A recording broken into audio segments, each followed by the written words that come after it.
এই মুহূর্তে সব থেকে বড় খবর, ইস্তফা দিয়ে দিলেন রাজ্যের মন্ত্রী অরূপ বিশ্বাস। অর্থাৎ ক্রীড়ামন্ত্রী অরূপ বিশ্বাস ইস্তফা দিয়ে দিয়েছেন।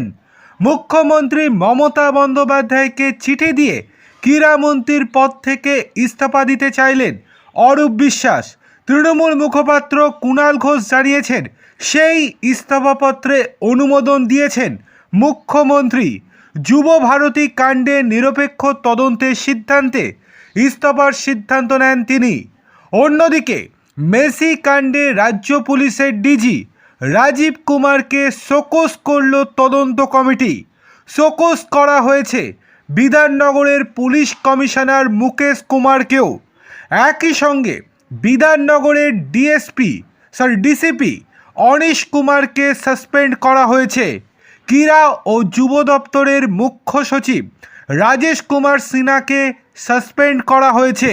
সরানো হয়েছে যুব ভারতী ক্রীড়াঙ্গনের সিওকে। অন্যদিকে জাভেদ শামীমের নেতৃত্বে 4 সদস্যের তদন্ত কমিটি গড়ে বিভাগীয় তদন্তের নির্দেশ দেওয়া হয়েছে। দেখার বিষয় অরূপ বিশ্বাস গ্রেপ্তার হয় কিনা, কিংবা আরও কঠিন পদক্ষেপ নেওয়া হয় কিনা রাজীব কুমারদের বিরুদ্ধে, সেটাই এখন দেখার।